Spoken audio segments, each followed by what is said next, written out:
को आपका स्वागत करता हूं आपके अपने चैनल प्रदीप फिजिक्स प्लैनेट में। तो आज हम लोग आ चुके हैं आपके क्लास 12th के 11th लेक्चर में। और किसका 11th लेक्चर चल रहा है? वो 11th लेक्चर है आपका EMI इलेक्ट्रोमैग्नेटिक इंडक्शन। तो बच्चों अब मैं बता दूं आपको कि लास्ट टाइम हम लोग पढ़ रहे थे इंडक्शन, म्यूचुअल इंडक्शन पढ़ रहे थे। और जो लोगों ने म्यूचुअल इंडक्शन नहीं जाना है वो फटाफट से जाके पहले म्यूचुअल इंडक्शन देख ले ताकि आगे की चीजें आपके लिए आसान हो सके। तो मैं बता दूं कल हम लोगों ने म्यूचुअल इंडक्शन देखा था और आज थोड़ा इसके एप्लीकेशंस के बारे में थोड़ा बात करेंगे। तो आइए इसके एप्लीकेशंस पर भी थोड़ा फोकस करें। और इसके एप्लीकेशंस भी वैसे ही होंगे जैसे कि आपने सेल्फ इंडक्टेंस में देखा था। सेल्फ में क्या देखा था कि आपने समतल कुंडली में देखा था क्या स्वप्रेरकत्व, और देखा था आपने परिणालिका में। ऐसा ही यहाँ पे हम लोग बात करेंगे म्यूचुअल इंडक्टेंस के बारे में, ठीक है। तो सबसे पहले बात होगी समतल कुंडली का अन्योन्य प्रेरकत्व। समतल कुंडली का अन्योन्य प्रेरकत्व, ठीक है। तो समतल कुंडली का एग्जाम्पल पहले डायग्राम से थोड़ा समझने की कोशिश करें। आपको पता है इसमें दो कुंडलियां होती हैं, एक को आप प्राइमरी कॉइल कहते हो और दूसरे को क्या कहते हो? सेकेंडरी कॉइल कहते हो। तो चलो फटाफट से देख लो कि यहाँ पर हमारे पास है एक प्राइमरी कॉइल जिसको मैंने किससे जोड़ रखा है? सेल से, की से, रियोस्टेट से, और लीजिए ये सर्किट हो गई कंप्लीट, ठीक। और सिमिलरली अगर मैं बात करूं एक और कॉइल की जो कि इसके जस्ट बगल में है, वो जो है वो फिलहाल के लिए किसी गैल्वेनोमीटर से जुड़ा हुआ है जिसमें हम चेक करेंगे इसमें क्या नंबर ऑफ टर्न्स हैं। ये कुछ इस तरीके से नंबर ऑफ टर्न्स हैं, ठीक। और इसमें जो नंबर ऑफ टर्न्स हैं वो मान लेते हैं कि फिलहाल के लिए N2 है, और इसमें जो नंबर ऑफ टर्न्स है वो मान लेते हैं N1 है। इसका जो रेडियस है वो मान लीजिए R1 है, और इसका जो रेडियस है आप सपोज करो, just think about it, this is R2, okay. जब हम इसमें किसी भी तरीके का करंट प्रोवाइड कराएंगे जस्ट लाइक I1, तो इसमें मैग्नेटिक फील्ड प्रोड्यूस होगा जो कि इस कॉइल से धीरे धीरे करके पास आउट होगा, ठीक। कुछ इस तरीके से लीजिए ये पास आउट हो रहा है, लीजिए। तो जब इस दूसरे वाले कॉइल से पास आउट होगा तो यहाँ पे आपको सेकेंडरी कॉइल में क्या देखने को मिलेगा? EMF देखने को मिलता है, ओके, सेकेंडरी कॉइल में। और ये प्राइमरी कॉइल जो है उसको फ्लक्स प्रोवाइड करेगा, मैग्नेटिक फील्ड प्रोवाइड करेगा। आइए थोड़ा देखते हैं पहले प्राथमिक कुंडली, मतलब पहले वाले प्राथमिक समतल कुंडली। ये एक समतल कुंडली होगा, तो प्राथमिक समतल कुंडली का चुंबकीय क्षेत्र, तो ये बच्चों आपका हो गया B1 is equal to mu naught M1I1 upon 2R1। ध्यान दीजिएगा 2R1, ये पहले वाली कुंडली के वजह से मैग्नेटिक फील्ड जो प्रोड्यूस होगा यहाँ पे वो ये होने वाला है, ठीक। अब यहाँ पर अब बात कर सकते हैं कि अगर मुझे दूसरे कुंडली के लिए बात करनी है तो हमें उसके अन्योन्य प्रेरकत्व का फॉर्मूला जानना चाहिए। अतः अन्योन्य प्रेरकत्व के लिए क्या? अन्योन्य प्रेरकत्व का फॉर्मूला मैंने बता रखा हुआ है, M is equal to N2 Phi2 upon I1। याद आया? यहां से आप लिख सकते हैं M is equal to N2। अब Phi2 को क्या लिखते हैं बच्चों? B1 इसका, मैग्नेटिक फील्ड इसका है, पास उसमें से हो रहा है। तो अगर मैं लिखना चाहूं इसको तो लिख सकता हूं B1 into A2 upon I1 भी लिख सकता हूं, ठीक। बात समझ आ गई? तो यहां से N2 और B1 के जगह पे वैल्यू रखिएगा ये वाली, तो mu naught N1 I1 upon 2R1। ये हो गया B की वैल्यू, मैग्नेटिक फील्ड इसकी है, पास उससे होनी है, तो एरिया उसका लेंगे। तो इसका एरिया लिखेंगे तो पाई क्या लिखना पड़ेगा यहाँ पे?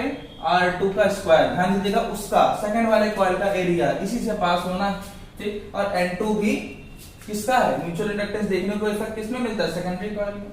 अपॉन नीचे क्या लिखिएगा? I1। ध्यान से देखिए क्या क्या कैंसिल हो रहा है। ओके, तो ये I1 वाला टर्म तो कैंसिल होना तय है। तो यहां से आपने जो फॉर्मूला फाइंड आउट करा वो फॉर्मूला हो जाने वाला है आपका mu naught, okay, N1 N2, ठीक, सिमिलरली पाई भी कैसे, और नीचे क्या बचा आपका 2 बचा, और साथ में आपका यहाँ पे R2 का स्क्वायर और नीचे R1। तो यहाँ पे हम कह सकते हैं R2 स्क्वायर अपॉन R1। ये किस पर डिपेंड कर रहा है? Mutual inductance of plane coil. तो ये डिपेंड करता है आपके दोनों के नंबर ऑफ टर्न्स पे, ठीक है। तो हम यहाँ पे लिख सकते हैं अर्थात ये किस पर डिपेंड करता है? ये म्यूचुअल इंडक्टेंस डिपेंड करता है N1 N2 के दोनों के number of turns per depend करता है। और किस पर डिपेंड करता है? डिपेंड करता है R2 के स्क्वायर और R1 पे भी डिपेंड करता है। ये दोनों फैक्टर पे डिपेंड इस तरीके से करेगा। बात समझ आ गई? तो अब हम बात करेंगे किसी परिनालिका के बारे में। अगर परिनालिका में भी इसी तरीके से दो कॉइल हम लोग लपेट दें तो देखते हैं। सेकंड,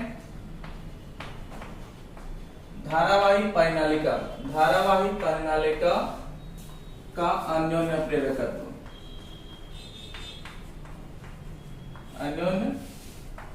प्रेरकत्व। तो ये क्या होगा, आइए वो भी देखें। तो जस्ट थिंक कि हमारे पास कोई एक सोलेनॉइड है, दिस इज सोलेनॉइड, ओके, और this solenoid is bounded by some number of turns of N1, और यहाँ पे लीजिए इनको एकदम अपने सेल से जोड़ दिया, लीजिए तैयार है। और ये आपने रेजिस्टेंस लगा रखा हुआ, ये की है, ये हो गया आपका प्राइमरी कॉइल की कहानी। इसमें आपने I1 प्रोवाइड करा दिया।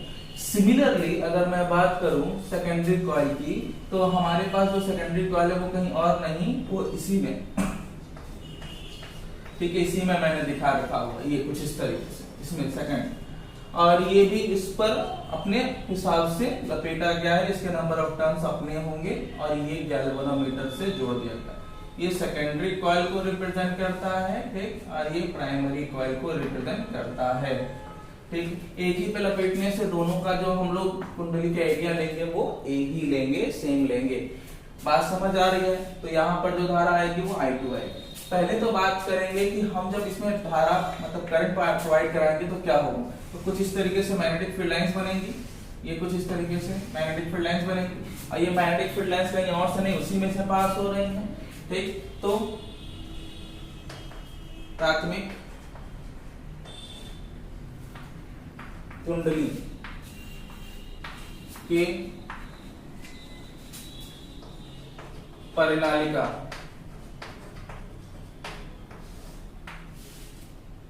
का चुंबकीय क्षेत्र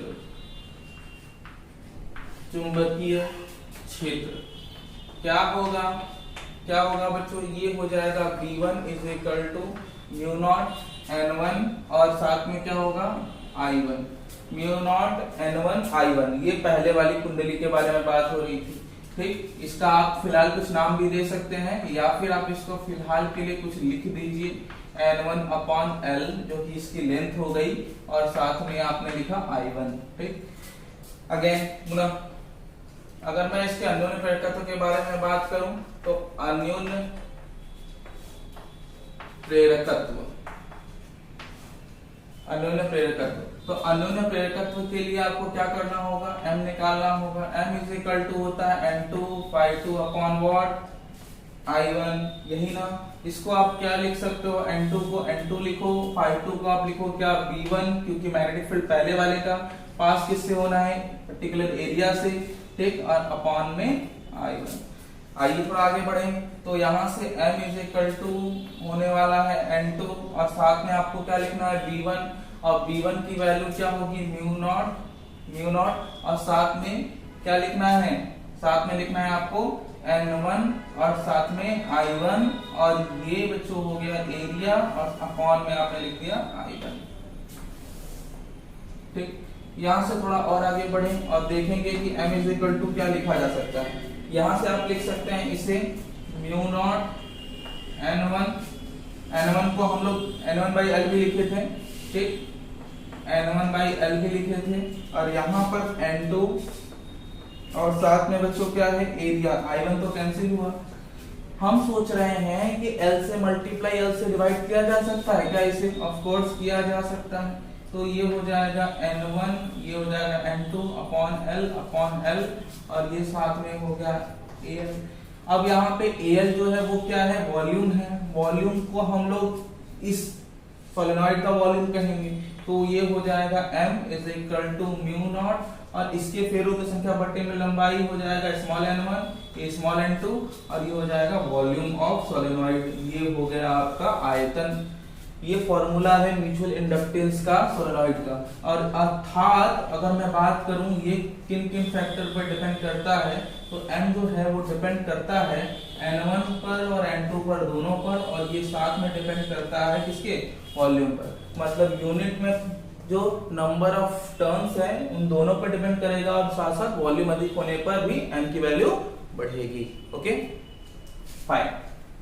अब मैं इसमें स्पेशल कैटेगरी के बारे में बात करूं कि म्यूचुअल इंडक्टेंस को कैसे ट्रीट करेंगे, कैसे एनहांस करेंगे, तो क्या होगा। तो याद रखिए, अगर मैं इसके स्पेशल कैटेगरी की बात करूं तो हम उसे नोट में लिखेंगे। अगर मेरे पास कोई एक प्राइमरी कॉइल है, और इस प्राइमरी कॉइल को ये सेल से, ये आपने की से, ये आपने फिलहाल के लिए रियोस्टेट से जोड़ रखा था, और यहाँ बगल वाले में आपने सेकेंडरी कॉइल में ये आपने गैल्वेनोमीटर जोड़ रखा था। अगर इस वाले सेकेंडरी कॉइल में हम कोई सॉफ्ट आयरन की रॉड रख दें, ठीक, सॉफ्ट आयरन की यहाँ पे कोई रॉड रख दें, ये सॉफ्ट आयरन की रॉड है, तो ऐसे केस में क्या होगा कि सेकेंडरी कॉइल में मैग्नेटिक फील्ड बढ़ जाएगा। सेकेंडरी कॉइल में मैग्नेटिक फील्ड और बढ़ेगा, और इससे फायदा ये मिलता है कि जो ये डिफ्लेक्शन आपको देखने को मिलेगा उसमें और ज्यादा बढ़ोतरी और ज्यादा चेंजेस देखने को मिलेगा। इसलिए क्योंकि मैग्नेटिक फील्ड बढ़ेगा तो सीधी सी बात है फ्लक्स में चेंज अधिक होगा, और आपको रिजल्ट भी अधिक देखने को मिलेगा, म्यूचुअल इंडक्टेंस अधिक होगा। साथ ही अगर इस कॉइल को दोनों के बीच में भी रख सकते हैं चाहे तो, अगर हम एक ही सॉफ्ट आयरन पर दो अलग अलग सेपरेशन वाले कॉइल्स को इस तरह लपेट दें, जहां पर एक को प्राइमरी कॉइल और दूसरे को सेकेंडरी कॉइल के तहत अरेंज कर दें, तो ऐसे केस में भी आपका मैग्नेटिक फील्ड बढ़ेगा ही, और उसी तरीके से ईएमएफ भी बढ़ेगा, और इलेक्ट्रोमैग्नेटिक इंडक्शन अधिक होने की वजह से म्यूचुअल इंडक्शन भी देखने को मिलता है। इसका मतलब कि आप अगर सॉफ्ट आयरन यूज करेंगे, मतलब नर्म लोहे के पदार्थ की छड़ को द्वितीयक कुंडली अथवा प्राथमिक तथा द्वितीयक कुंडली के मध्य रख दें, तब क्या बढ़ता है बच्चों, अगर दोनों के बीच में रख दे तो इसका क्या बढ़ जाएगा, म्यूचुअल इंडक्टेंस और बढ़ेगा। तब कुंडली का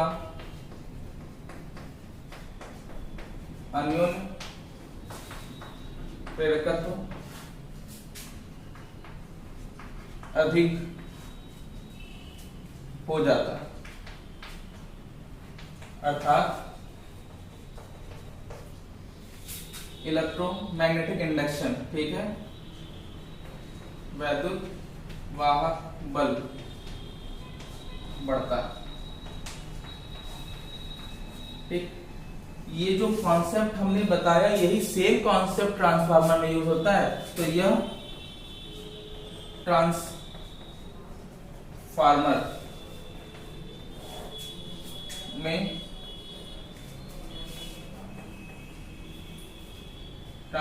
में अन्योन्य प्रेरण के सिद्धांत पर आधारित, ठीक है, मतलब ये है कि अन्योन्य प्रेरण के सिद्धांत पर ही आपका ट्रांसफार्मर जो है वो बेस्ड है। मतलब उसमें भी ऐसे ही दो कॉइल्स होंगे जो कि एक पूरे सॉफ्ट आयरन के ऊपर लपेटे होते हैं, जिससे क्या होता है, म्यूचुअल इंडक्टेंस बढ़ता है। जानेंगे जब ट्रांसफार्मर तो उस पर हम लोग डिटेल में बात करेंगे। तो बच्चों आज के लिए हम लोग अन्योन्य प्रेरण तो तक चीजें खत्म कर चुके हैं। बात हम एक और छोटी सी करेंगे, छोटी सी बात के साथ इसको हम यहीं पर विराम देंगे कि अगर हमारे पास कोई दो कॉइल है, जैसा कि ये आप देख पा रहे हैं, ये है हमारा प्राइमरी कॉइल, ठीक, और वहीं अगर हमारे पास दूसरा कॉइल है और ये है हमारा सेकेंडरी कॉइल, तो एक के वजह से दूसरे में तो इफेक्ट देखने को मिल ही रहा था कुछ इस तरीके से। तो इसमें म्यूचुअल इंडक्टेंस के लिए तो दोनों चाहिए ही चाहिए, लेकिन एक बार मैं बता दूं कि इसमें अगर जब धारा बहने लगेगी ना, तो ये भी इसमें खुद फ्लक्स में चेंज करेगा, जिससे इसमें सेल्फ इंडक्टेंस और इसमें भी सेल्फ इंडक्टेंस देखने को मिलता है। मतलब म्यूचुअल इंडक्टेंस तो देखने को मिलेगा ही, साथ साथ दोनों कुंडलियों में सेल्फ इंडक्टेंस भी देखने को मिलता है। अर्थात यदि दोनों कुंडलियों के स्वप्रेरकत्व L1 व L2 हो, तब बच्चों मैं बता दूं कि L1 into L2 in under root is related to M। याद रखिए ये आदर्श अवस्था है, आदर्श अवस्था, लेकिन सामान्य रूप से ऐसा नहीं होता। ठीक, सामान्य रूप से क्या होता है, लेकिन प्रैक्टिकली, ठीक है, अगर मैं प्रायोगिक रूप से बात करूं ऐसा नहीं होता, क्योंकि कुंडली अलग अलग तरीकों से एक दूसरे के निकट होती है। ठीक, तो ये हो जाता है L1 into L2 in under root into K, जहां K क्या है, जहां K कपलिंग फैक्टर है, ठीक है, संयुग्मन गुणांक या युग्मन गुणांक। बात समझिएगा, ये युग्मन गुणांक है। युग्मन गुणांक की वैल्यू डिसाइड करेगी कि दोनों में जो स्वप्रेरकत्व है वो किस तरीके से एम पर डिसाइड होगी। बात समझिए, अगर ये दोनों कॉइल एक के ऊपर एक लगी रहती है, मतलब कि ये अलग दूरी पर ना होता, तो सारे फील्ड लाइंस में से गुजरते, तो ऐसे केस में K की वैल्यू लगभग 1 होती है। लेकिन जनरली ये एक दूसरे से कुछ दूरी पर होते हैं, यही कारण है कि इससे कुछ फील्ड लाइंस नहीं पास होती, कुछ वेस्ट हो जाती, कुछ बगल से निकल जाती। इसीलिए आपको युग्मन का इफेक्ट देखने को मिलेगा। युग्मन की वैल्यू 1 तभी होगी जब एक के ऊपर एक होगी, अदरवाइज बाकी केसेस में K की वैल्यू जब भी होगी आपकी कम होगी, जिसकी वजह से ये कभी भी आइडियल केस में नहीं मिलता है। तो आइडियल केस के लिए K की वैल्यू 1 और बाकी सारे केसेस में K की वैल्यू 1 से कम होगी। तो बच्चों आज हम लोगों ने ये सारी चीजें खत्म कर ली है। अगले क्लास में हम लोग बात करेंगे हमारे इलेक्ट्रोमैग्नेटिक इंडक्शन का जो डायनामो है वो कैसा होता है, और साथ ही हम लोग आगे क्लासेस में जानेंगे ट्रांसफार्मर के बारे में। तब तक के लिए आज हम आपसे विदा लेते हैं, अगले क्लास में मिलेंगे।